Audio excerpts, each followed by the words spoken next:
Welcome to Becoming Secure in Love, from push and pull to peace of mind, with me, Love Coach Mariya. On this show, you'll receive tools for relational health that you can apply wherever you are on your journey in love. You'll learn how to anchor your security within you so you can co-create balanced, interdependent relationships that fill your cup. Let's get the love flowing. Becoming Secure in Love starts now. Hello, I'm Love Coach Mariya, and you're listening to Becoming Secure in Love on TransformationTalkRadio.com. Stick with me for the next hour, and I'll take you on a journey. In every episode, we'll examine the challenges that love can present and explore the various ways to shift from push and pull to peace of mind. The topic of this episode is, should I stay or should I go now? Knowing when to keep trying and when to walk away, why it can be so hard, and how to navigate either with grace and integrity. And I have my friend, Krista Racer, here today to discuss it with me. Krista is a community mental health counselor and therapist, and I'm so delighted to be having this conversation with you. Welcome. Thank you. So when I hear a woman say she's thinking of leaving a relationship because her needs aren't getting met, I always have one question.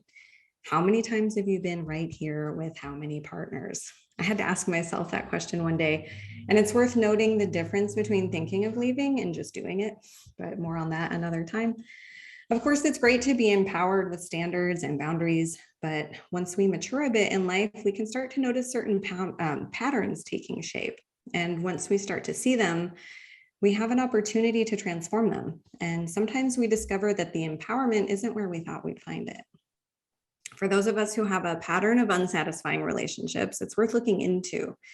The magic of relationship is that it can serve as a remarkable training ground for practicing new ways of relating if we just lean in and explore, as long as we're not in danger, of course. I used to view challenges in relationship as options to stay or go. And then I decided to shift my perception of challenges to opportunities to grow. It's been further refined over the years, but that was a great starting point for me, and it's still a part of my foundation. So tell me, Krista, how do you respond to challenges in relationship? Passionately would probably be a good way to say it. So yeah, I think that I tend to have intense thoughts and feelings in certain types of relationships more than others. Like particularly romantic? Yes, that's the ones. Yeah, and with my mom, but mostly in a partnership type relationship.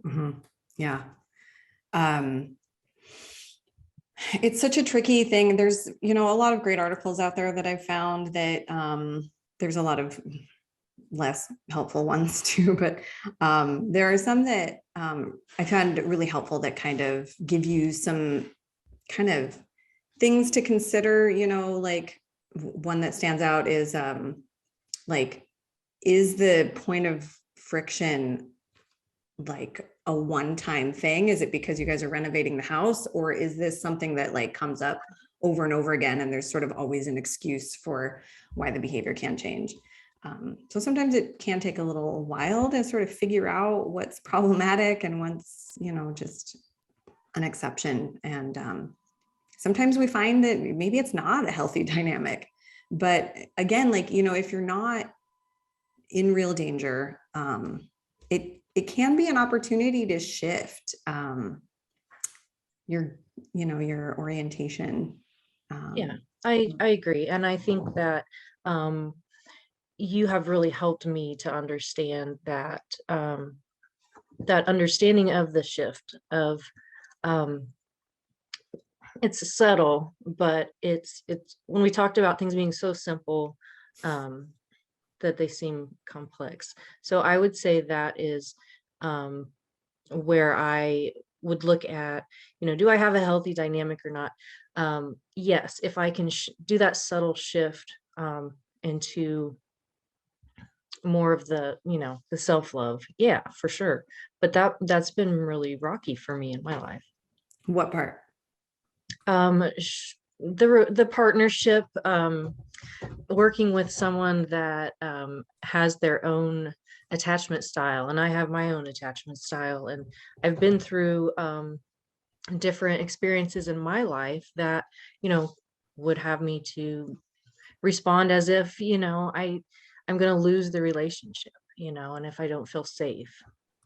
So emotional safety is another part. For sure. Yeah. And when I talk about being in danger, just to clarify, there's of course physical abuse as well as emotional abuse too. So For sure. yeah. So something that I found in my experience when I started noticing that, because I did the thing where I was like, oh, my needs aren't getting met, I think I'm just going to move on. And but then I stopped and I asked myself that question. I was like, wait a second, haven't I been right here several times? And I did a quick check. I'm like, can I deal with things as they are, even though they're not ideal? Can I utilize this relationship like as an opportunity to kind of dig into my sort of, triggers, like what's coming up for me, and see, what might be in there.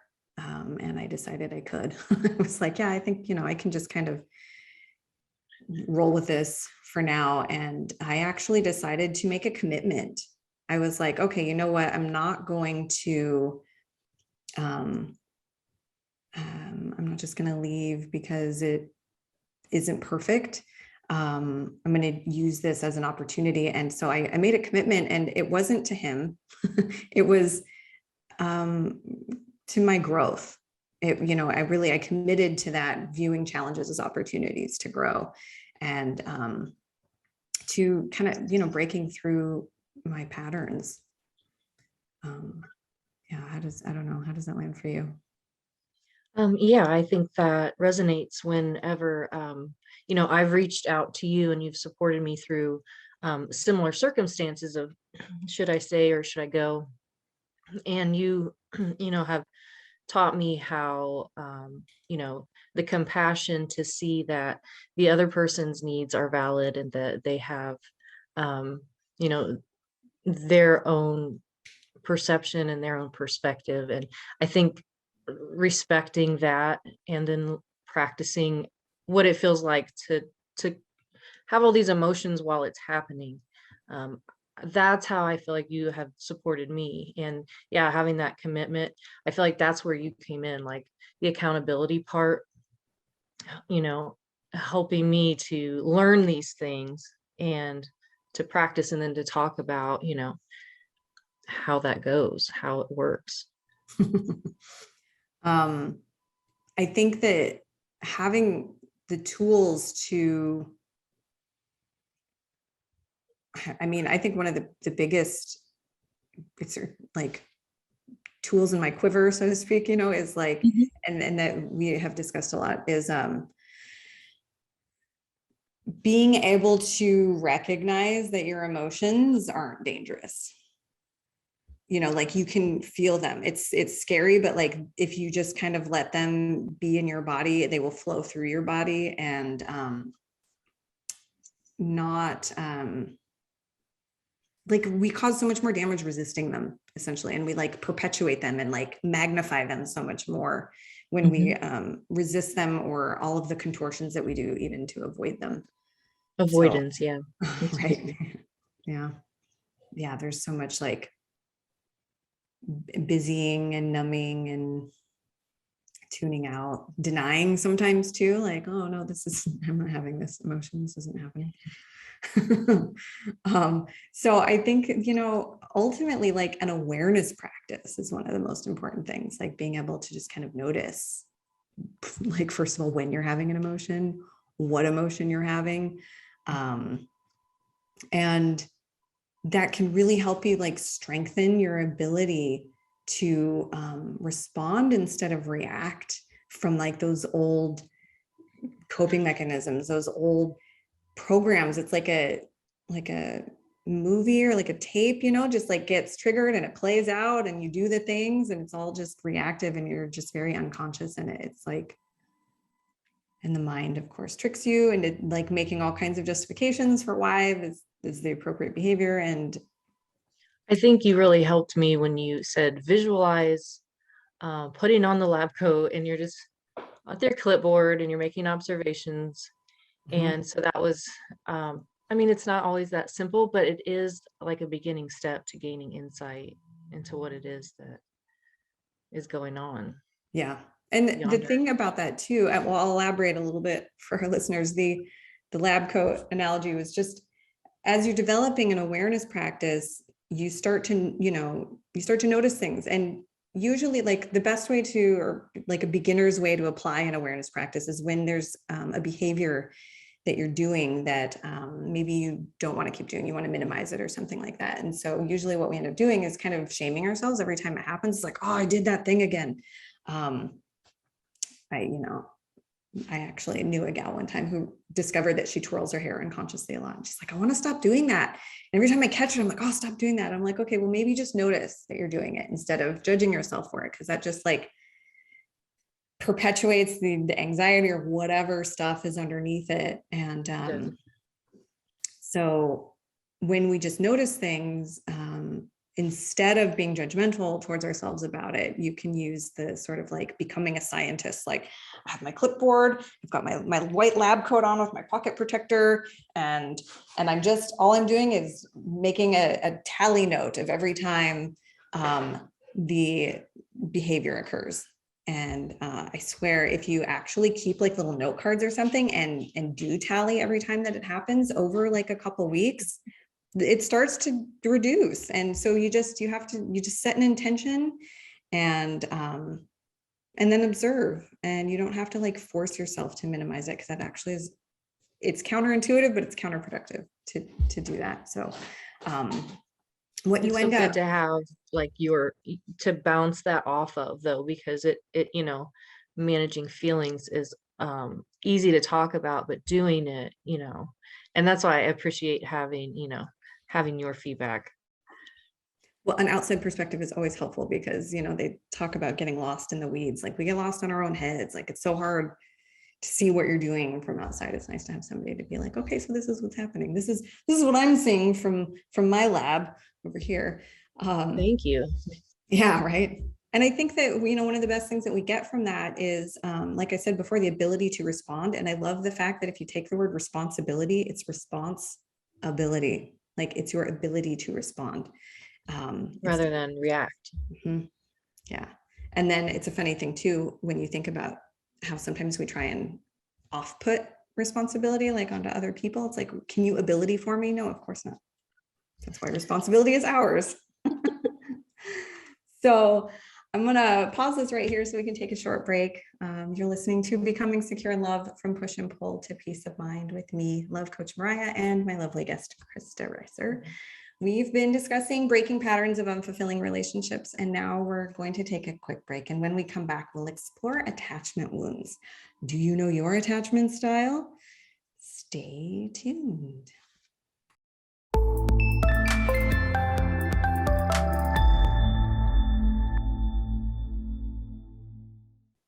Welcome back to Becoming Secure in Love, from Push and Pull to Peace of Mind, with me, Love Coach Mariya. You can find me at lovecoachmariya.com, by the way. And my guest today is my friend, Krista Reiser, a community mental health counselor and therapist.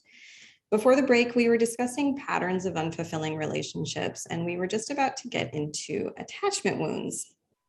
For those of you who don't know, we all develop attachment styles in our first few years of life, depending on how our caregivers responded to our needs. The results can be lumped into secure attachment and insecure attachment.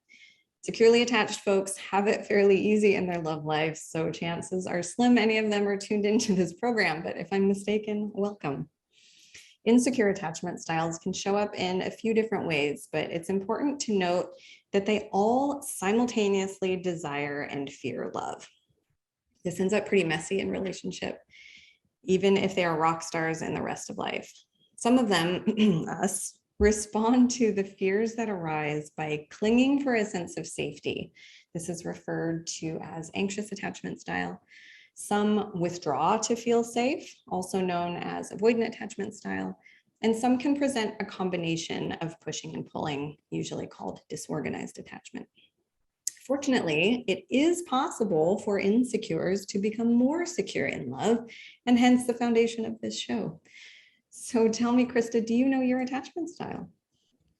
Um, oh, for sure. I would say it's combination, but I do have a rather insecure attachment style when it comes to partnerships, Mhm. and more secure when it comes to friendships, work relationships, education, and things like that. Yeah, But yeah, partnership is the tricky one. it is, man. There's something special about that special relationship.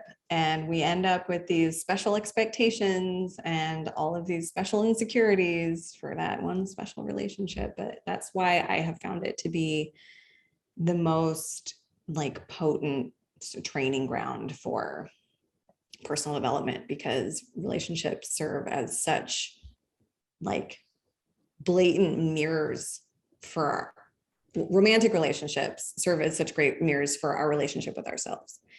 Um, so that's something that I really appreciate about relationships. One thing I was going to mention about attachment and like attachment theory, and when people talk about it in the world, one thing that I, this is kind of my soapbox these days. I don't think it does anybody any justice when they talk about like, oh, if he's not showing up for you, then, you need to go, save your love and find somebody who deserves it.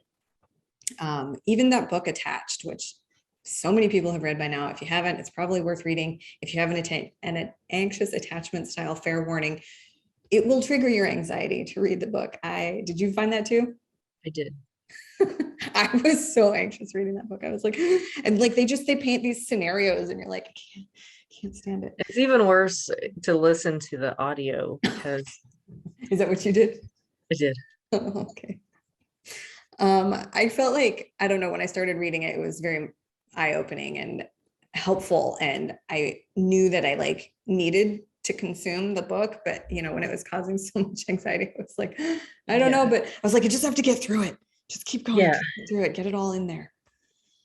But even that book does seem to kind of paint this picture that like anxious types can kind of learn to ground themselves, and avoidance are lost causes.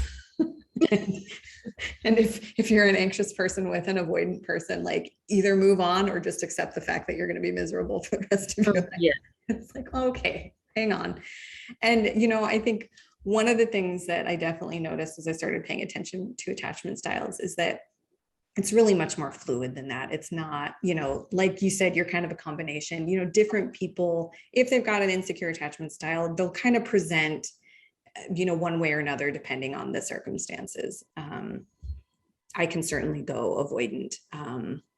If someone's being really clingy about me, I might be like, yeah, I don't know. I think, do I have a cat? I think I just got a cat that needs something. But I think my default is somewhat anxious. I feel I'm fairly secure, but under also the right circumstances, my anxious attachment style can definitely get triggered. So, but the thing, like I said, what I've learned is that everyone with an insecure attachment style desires and fears love. And ultimately, regardless of attachment style, some people just aren't ready to receive love. And that's, a whole nother wormhole about self-worth and whatnot. But I think, what it boils down to when you're in those scenarios where you might have kind of common wisdom or friends telling you, oh, this person doesn't deserve your love. It's like, the thing is they just aren't ready to receive it. And you can keep giving it and giving it, and they're not going to be able to receive it. And that doesn't make them a bad person. It just makes them maybe not a great partner at this time in life, where they're at and where you're at, or just maybe misaligned. But sometimes they do horrible things, but I don't think it's beneficial to start labeling them and judging them, because judgment is an operating system.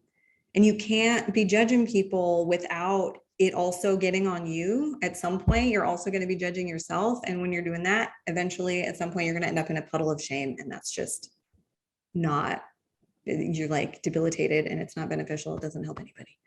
So it's just, I think it's so much more helpful to just focus on alignment instead of like moral judgments of good or bad or right or wrong. It's just like, is this person aligned with me or not? Or is their behavior aligned with my values and goals? And like, take out all of the judgments and interpretations. Why are they behaving this way? What does it mean? I thought they loved me. If they did, they wouldn't do this. And it's like, how about the fact that they're doing it and it's not aligned with your needs? And then that circles us back to, is it a kind of a one-time thing? Is it a circumstantial thing, or is it part of who they are? But yeah, how did your sort of non-judgment practice go? I think I gave you some assignments around that too. Um, like anything, it's kind of shaky at first, and then you just get a little bit better and a little bit better. And I think it takes a lot of patience just to keep practicing, and to, it's hard to not perceive moving backwards, or losing ground, but because we want to just get better. But yeah, with the practice, non-judgment becomes more of a habit the more Yeah. you practice. I am recalling that I often tell people when I kind of instruct them with some sort of non-judgment practice that I always throw in the caveat, like, and this kind of works in with that awareness practice too, like, having the lab coat, observation, non-judgment. And then I always say, like, and if, especially when the awareness practice is around judgment, and so you're trying to be less judgmental, I'm always like, and don't judge yourself for judging, because you will, right? It's going to happen. And that's just another thing to just note down. Oh, okay, there was another judgment. Okay, great. It's just, some of the things that our humans do. And that's another rabbit hole. Sometimes I forget, because all of my little isms and whatnot, but my audience is not really familiar with me yet. So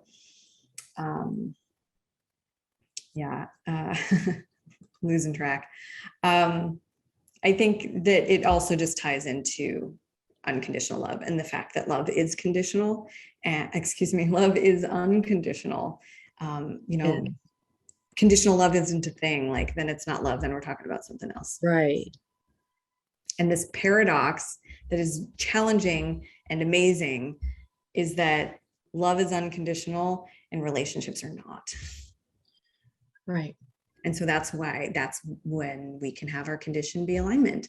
And we can say, oh, you know what? This person who has a pile of trauma and loads of faulty coping mechanisms and lots of projection and hurtful things that they say, and, whatever litany of problems, but like, they're still a human being and they're suffering, and I don't have to carry it. I don't have to carry their suffering with me. I can maybe love them from a distance if I don't feel like I'm capable of staying in this intimate connection with all of their issues.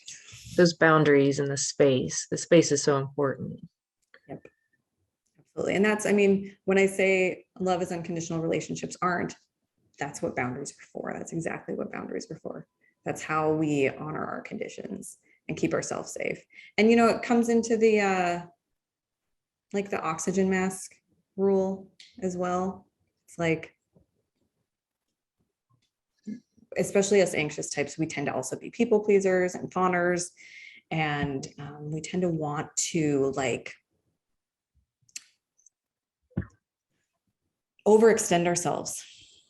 And then what we end up doing is kind of compromising the wonderful radiance that we are. And then that's not serving the person that we are trying to love either, right? So ultimately, I think it's all about like this awareness practice, the non-judgment, the becoming more secure. A lot of that self-love. Yeah, definitely has to start there. And when we can root our security within ourselves, that's when we can that's how we can feel safe and secure enough to say, hey, you know what? This isn't working. I'm going to go be over here. You namaste. So I'm going to pause this again right here. You're listening to Becoming Secure in Love, from Push and Pull to Peace of Mind, with me, Love Coach Mariya, and my lovely guest, Krista Racer. We've been discussing secure and insecure attachment styles, and now we're going to take a short break. And when we come back, we'll explore a little bit more about internally rooted security. Where is your locus of security? What even is that, and why does it matter? Stay tuned.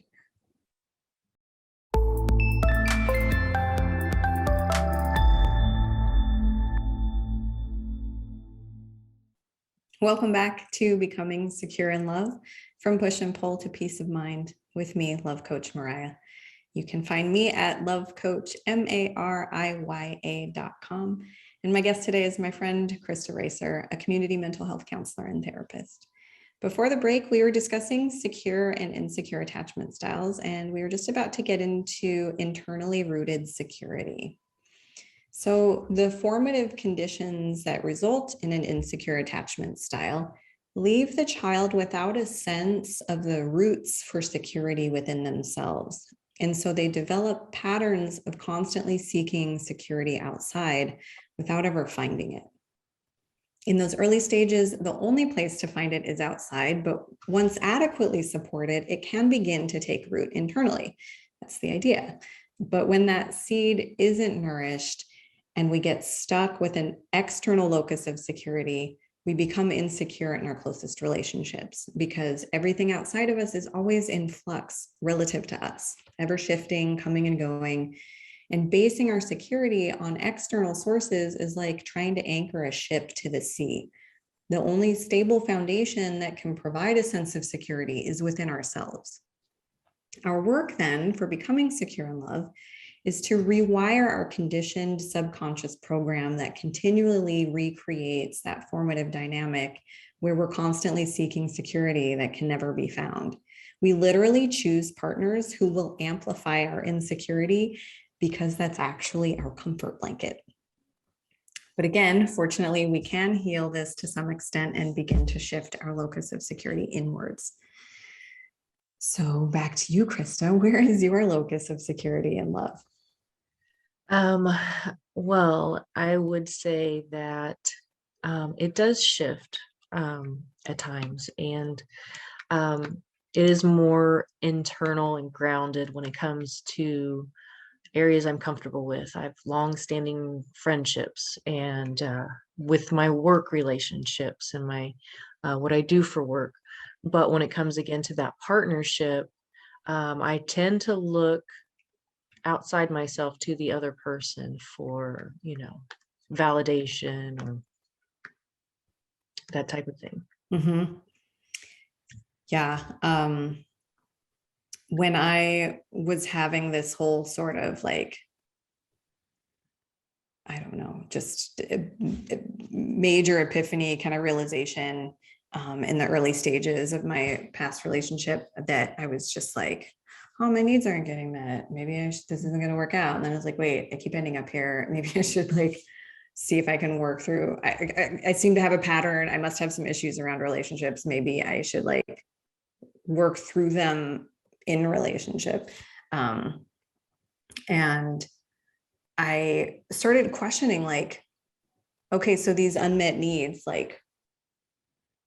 are they needs? They're not like food and water and shelter needs, but it's true that we do have other needs, like social needs and, belonging and affection and things like that. But something was itching at me that there was something about these needs, the particular ones that felt like they were being unmet, that for lack of a better definition, just kind of weren't valid. But I certainly don't want to encourage anybody to think their needs aren't valid, but I just kind of peeled back some of the layers on them. And essentially what I found underneath all of them was a desire for reassurance.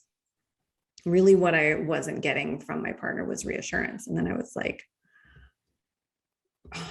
well, that seems kind of insecure. And this is before I even knew about attachment styles, but I was like, why do I need to be reassured all the time? Is that something, can I do that for myself? And so I started looking into it, and, reassurance and validation kind of go hand in hand. And I was like, can a person self-validate? And the thing is, like, it kind of matters what you're talking about validation for. So if you have like an idea and you're like, hey, is this a good idea? Kind of back to the scientist thing, like, hey, I think I have this idea. Hey, peer, will you validate this for me? Like, that's one thing. Or like, the notion that it's a bird, it's a plane. No, it's Superman. Like, if you see it, if you're like, I think I see Superman in the sky, but it might be crazy. Krista, is that Superman? Like, validate my experience for me, because I'm not sure about it.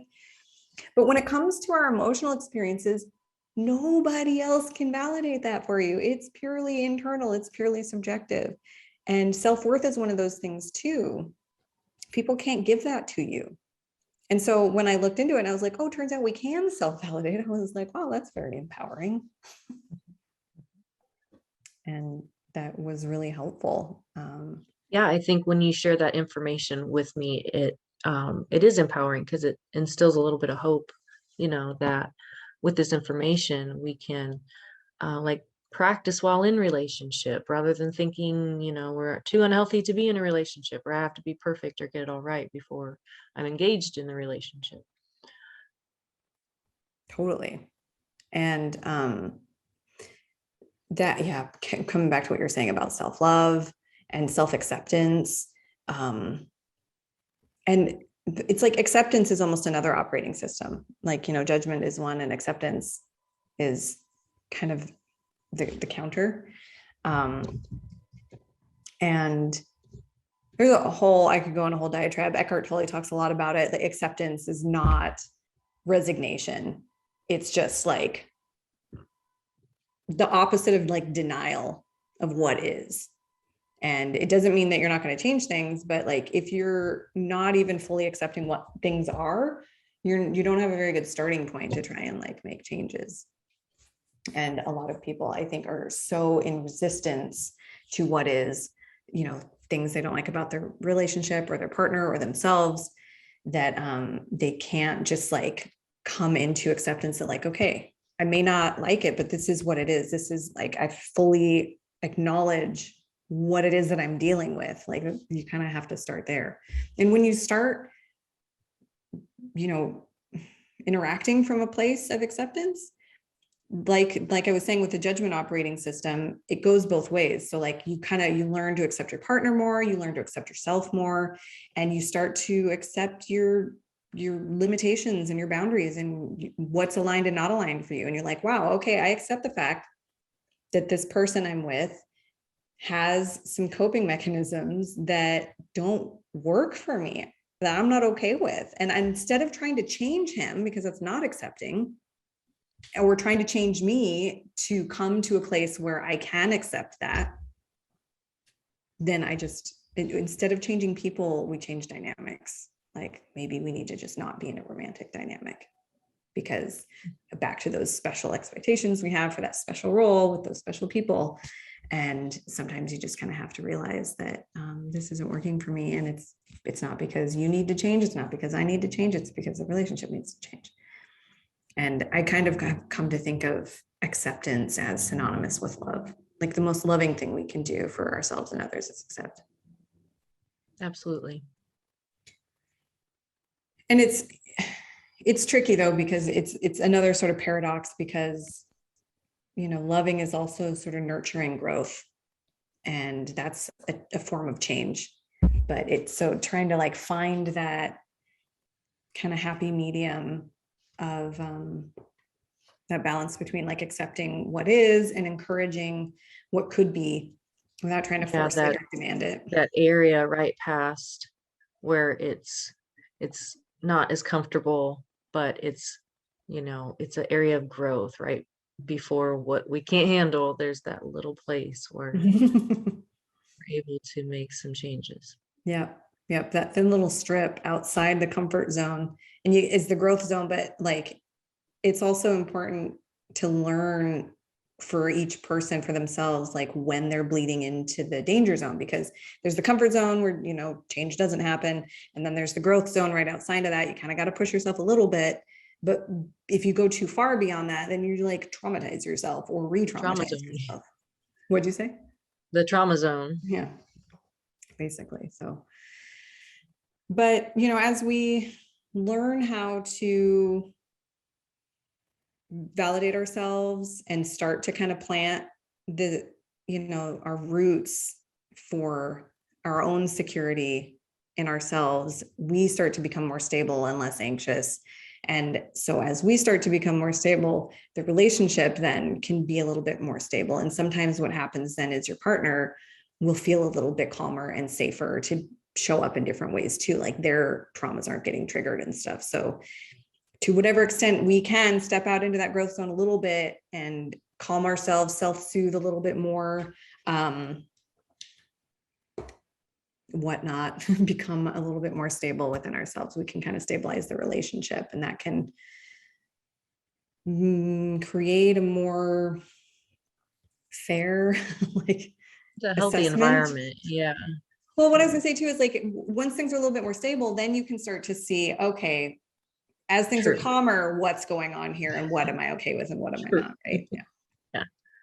So, and then the other thing that's really important too, when we start working on ourselves, you start to notice a lot about the things that you're doing. Like that's what an awareness practice does. It helps you become more aware. But then what we also do is we're like, oh, but what is he doing? And what is he not doing? And like, oh, I'm working on my attachment style. Do you know what your attachment style is? Do you realize what you're doing right now? Like, this is such a faulty coping mechanism that you're doing right now. And so we start to like really nitpick at them, and then we're falling back out of acceptance, and it kind of sabotages the whole thing. So like when you're doing your work, you got to stay in your lane and focus on your work and not worry too much about whether they are or not doing theirs.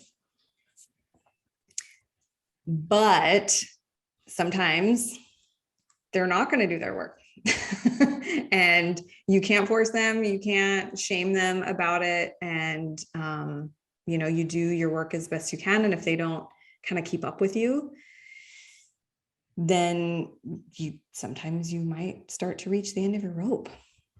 So I'm going to pause that right there for our last break. You're listening to Becoming Secure in Love, From Push and Pull to Peace of Mind, with me, Love Coach Mariya, and my guest, Krista Racer. We've been discussing internally rooted security. And when we come back from the break, we're going to explore parting ways with grace and integrity.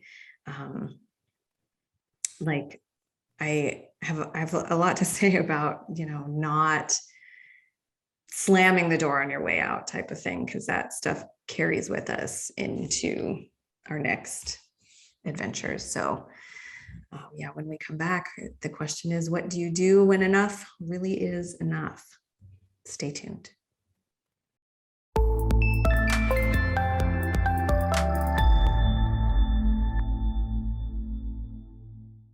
Welcome back to Becoming Secure in Love, From Push and Pull to Peace of Mind, with me, Love Coach Mariya. You can find me at my website, lovecoachmariya.com.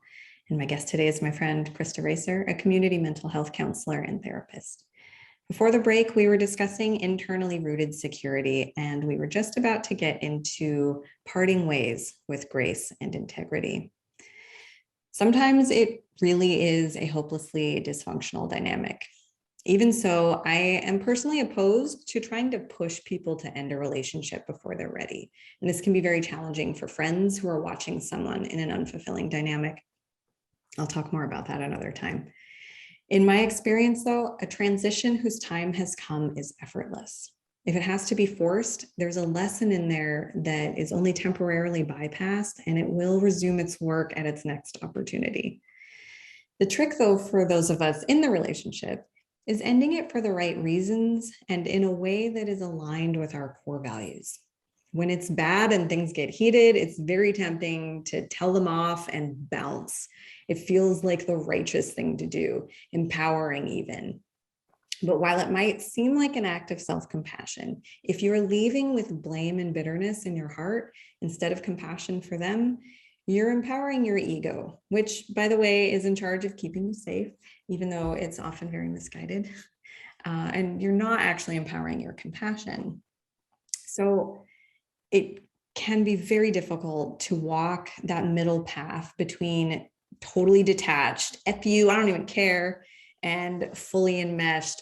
I'll be whatever you want me to be. Just tell me I'm yours and you're mine forever and ever. And this level of reactivity, that sort of like those explosive endings, they'll either follow you into the next relationship or it'll land you right back in the one you're trying to leave. You know, that on again, off again ride. So secure attachment sounds like I am mine and you are yours, and we are blessed to share in each other's company for the time that we're able. And when our paths diverge, I wish you nothing but joy and peace. Hashtag goals. Either way, though, we do eventually reach the end of our rope. Again, you know, when the dynamic is dysfunctional. And, you know, the heart starts to callous over for this person and it moves out of the relationship before even the mind and the body do. And then the end is just an inevitable conclusion. And it's up to us to part ways with grace and integrity. You know, and that integrity is about alignment. And I'm sure I'll do at least one, if not several, episodes about alignment. It's a big thing for me. And it's just, you know, aligning with values and goals. I know, Krista, you've taken that mantra on for me as well. But so as an example, to paraphrase it's quite a paraphrase, but my personal version of empowered compassion in the dissolution of a romantic relationship, it went something like this. This dynamic is not a safe space for me to be my authentic self. I understand why we are both showing up in the ways that we are, how and why we allowed ourselves to get here, how our wounds are expressing and interacting and mutually contributing to the dysfunction. And I'm no longer interested in trying to change either of us to fit the other when our true selves were never aligned and never will be. I bear you no ill will. I simply cannot remain in this dynamic with you and be healthy. You and I will both be in better service to each other, ourselves, and the world in a platonic relationship. Now, that took me a few attempted breakups and finally a full year of planning and foundation building to gracefully make my exit with integrity. I had committed to staying grounded, to not ending things reactively, and to evolving myself out of any misalignment in my life. And I'm very proud of the growth I've nurtured. But it was a long, hard road, ultimately in the works for decades. But what about you, Krista? What do you do when enough is enough? And tell us what were some of your less aligned exits and some that were maybe more graceful, if any. I would say that with a partner with a more insecure attachment style, I have tended to have a lot of fear, which causes a lot of reactivity in dealing with a partner, because I don't want them to go. There's the fear of abandonment. Mhm. And so that causes the really intense thoughts and feelings that, you know, sometimes that the seriousness and that heavy feeling and that drama, you know, can really cause problems between two people that are trying to, you know, communicate important things. So, yeah, I think sometimes people, you know, run to someone else, like rebound, or whatever they say. You know, sometimes people self-medicate or totally pull away from the dating scene, or maybe just from socializing, Mm, depending on, because sometimes people share friends, and so that becomes another form of breakup. yeah. But yeah, I love what you promote with, you know, feeling empowered with this, you know, compassion for yourself and for the other person. And I have practiced that, and I have seen how it feels so much better to show that respect to yourself and other people. But it does take working through a lot of steps to get there. Yeah, definitely a Keep practice for getting sure. there. Work in progress. I love that. Did you ever see, it's like a meme, and I want to say Sophia Bush was the attributee to the quote. It said something like, you can be a work in progress and a piece of art. Nice. Work of art. You can be a work in progress and a work of art at the same time, something like that. Yeah, yeah.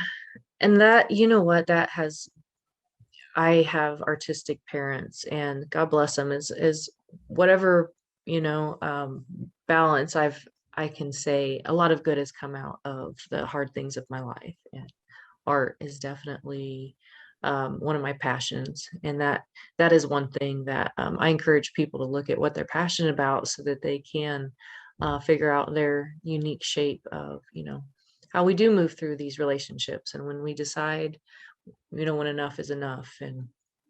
But anyway, I just had to say that because that's one of my passions. It's a wonderful form of therapy too, those things that bring us comfort and grounding. And it is really important, when you're trying to transition out of a relationship, and especially when you're trying to stay in integrity in the process, to have those sort of trusted supports that you can lean on. Art is a great one, but obviously the social supports are also good. And I'll just make a brief aside. It's unfortunate that so often the people that care about us and mean well, like, they try and get us out of a relationship that is hard for them to watch. And their attempts often sort of backfire. And like, when they say things like, you need to love yourself better, love yourself enough to get out of this relationship, all we end up hearing is like, you're doing it wrong. You're not loving yourself enough, AKA you're not enough, and it just like further like grounds in the underlying issues for why we're even in this dysfunctional relationship in the first place. So it's important to find people who can offer a more loving and accepting support to you. But, when you can lean on them, to help you kind of work through your stuff, get through the relationship, and get to that point where you feel ready. And when you are ready, you won't have doubts and you won't have bitterness. So it's just, when you can establish those compassionate boundaries and funnel misalignment out of your life without abandoning yourself or others. Like, there is a way to do that. It's definitely a delicate practice.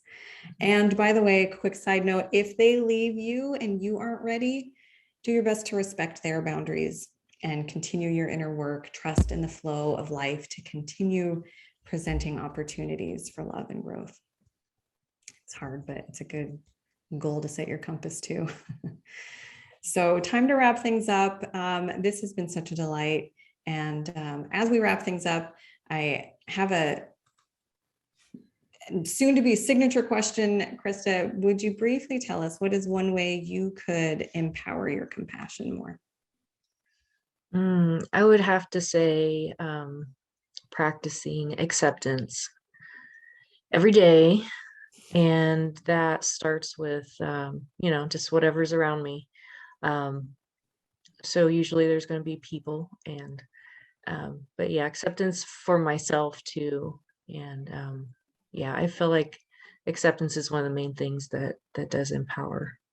Beautiful. My compassion. Fully agree. That's awesome. Thank you for that. As a reminder, I can be found at lovecoachmariya.com. I lead a free online community for women navigating the challenges of insecure relationships in the Facebook group called Empowered Compassion. I also facilitate a virtual ashram for women working to build the foundations of an authentically aligned life and a balanced interdependent relationship. That's called Peaceful Power Practice. Learn more about it on my website. I also offer one-on-one coaching, first calls on me. And with that, my friends, I bring this journey to its conclusion. Thank you all for joining me. And thank you, Krista, for sharing yourself with us and exploring these heart-centered topics with me today. On the next episode, I'll be digging into the abandonment wound with intuitive eating therapist Victoria Coronado. I'm Love Coach Mariya, and you are loved. Thank you for listening to Becoming Secure in Love, from push and pull to peace of mind, with me, Love Coach Mariya.